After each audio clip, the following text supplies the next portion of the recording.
kanal saya, Andre Vincent Wenas. Sahabat, bicara soal KPK yang saat ini atau akhir-akhir ini menjadi sorotan publik, atau memang KPK selalu menjadi sorotan publik karena ini salah satu institusi yang diharapkan bisa menyapu bersih praktek-praktek korupsi yang terjadi di negeri kita. Nah, di awal April, kalau kita masih ingat, itu ada beberapa pemberitaan yang cukup menghebohkan publik soal Samintan, ini salah satu buronan kakap KPK yang akhirnya tertangkap. Tapi Harun Masiku yang juga merupakan buronan populer atau kakap juga dari KPK sampai saat ini masih tetap berstatus sebagai buronan. Nah, ini ada kaitannya juga dengan atau cerita tentang Samsul Nur Salim dan juga Syafruddin Temenggung. Nah, bagaimana kait-kaitannya ini? Waktu itu April saya pernah menulis sebuah artikel judulnya Samintan ditangkap, tapi Harun Masiku masih coba kami buru dan belum ketemu juga. Gimana ceritanya? Ini begini supaya publik tidak melupakan kasus-kasus ini ya. Kita monitor terus. Sahabat, ini permainan petak umpet yang memang dahsyat luar biasa. Heran ya, tentu saja kita semua yang waras juga heran kok. Kalau kita mengunjungi website resmi KPK ya, tentang DPO atau daftar pencarian orang, di situ hanya terpampang 6 foto buronan. Pada waktu itu April tanggal 8 saya mengaksesnya, ada 6 dan 4 sudah tertangkap, sedangkan 2 lagi masih buron. Begitu ceritanya. Ada statement dari Wakil Ketua KPK, Nawawi Pamulango. Dia bilang, Harun Masiku masih coba kami buru. Belum ketemu juga. Begitu pengakuan Wakil Ketua KPK Nawawi Pamulango di hadapan Komisi 3 DPR RI belum lama berselang, yaitu Rabu 10 Maret tahun ini, 2021.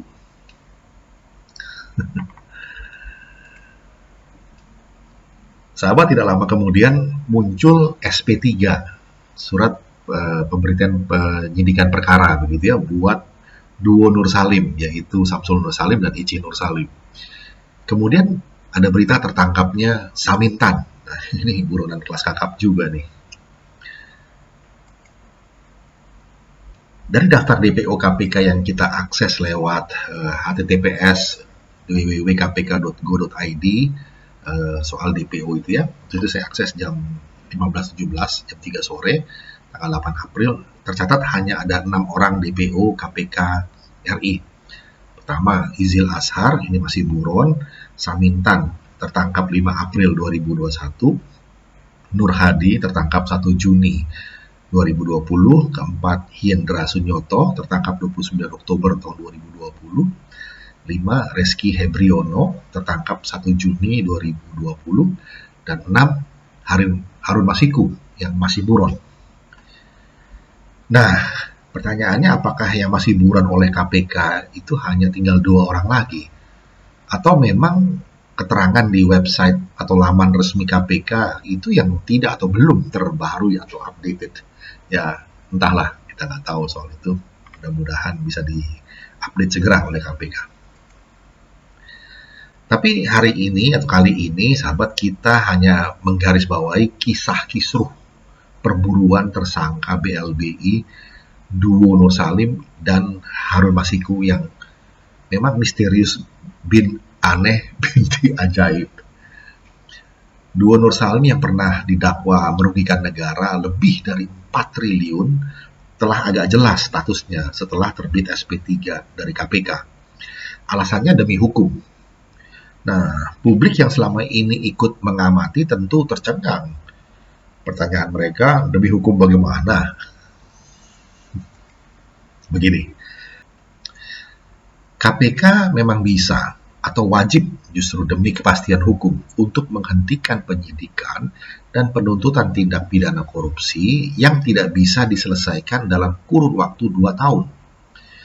Dan penghentian penyidikan dan penuntutan itu mesti dipublikasikan serta dilaporkan ke Dewan Pengawas, Dewas KPK, paling lambat 1 minggu setelah SP3 itu diterbitkan. Nah, dengan catatan SP3 ini bisa dicabut oleh pimpinan KPK manakala ditemukan bukti baru. Sementara ini, kepastian hukum tersebut tetap mesti ditegakkan memang. Setelah Mahkamah Agung menolak peninjauan kembali atau PK KPK terhadap putusan kasasi mantan Kepala BPPN Pak Syafruddin Arsyad Temenggung pada tanggal 16 Juli 2020 tahun lalu. Nah, PK ini diajukan KPK karena pada tanggal 9 Juli 2019, setelah Mahkamah Agung mengabulkan kasasi Syafruddin dan menyatakan Syafruddin terbukti melakukan perbuatan sebagaimana didakwakan kepadanya. Tapi, tapi, nah ini dia. Perbuatan itu menurut Hakim Mahkamah Agung tidaklah merupakan suatu tindak pidana, sehingga akibatnya mesti melepaskan Syafruddin dari segala tuntutan hukum, atau istilah Belandanya itu ontslag van alle rechtsvervolging. Padahal putusan Majelis Pengadilan Tindak Pidana Korupsi atau Tipikor sebelumnya, yaitu tanggal 24 September 2018, telah menjatuhkan vonis 13 tahun penjara plus denda 700 juta rupiah terhadap Syafruddin. Bahkan beberapa bulan kemudian, pada tanggal 2 Januari 2019, Pengadilan Tinggi atau PT DKI Jakarta memperberat vonisnya jadi 15 tahun penjara plus denda 1 miliar. Nah, begitulah dunia persilatan atau Kang O istilahnya ya, tingkat tinggi. Ada ilmu meringankan tubuh yang dikonversi jadi ilmu meringankan hukuman. Oke, lalu Harun Masiku. Ya, bagaimana kabarnya Harun Masiku?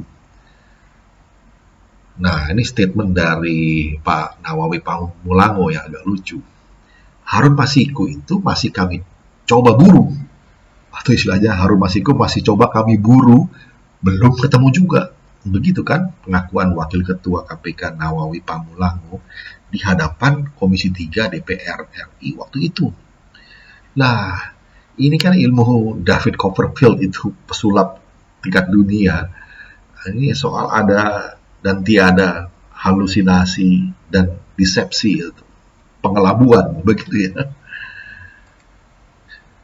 Padahal untuk kasus Harun Masiku ini sudah ada pejabat setingkat Dirjen, Pak Jenderal Polisi Roni Sompi waktu itu yang dicopot. Namun di mana keberadaan Harun Masiku sampai saat ini pun belum teridentifikasi. Sampai-sampai Deputi Penindakan KPK Karyoto seolah menyerah kalah dalam permainan petak umpet ini dan meminta agar Harun Masiku menyerahkan diri saja. Ini sahabat memang sungguh suatu permainan petak umpet anak kecil yang sedang dimainkan oleh orang dewasa berjiwa kerdil. Sangat tidak lucu. Kapan ini mau berakhir? Demikian sahabat, kita harus terus mengingatkan memori publik terhadap kasus-kasus besar yang belum tuntas. Karena ini ada hutang politik, hutang hukum yang perlu dibayar tuntas.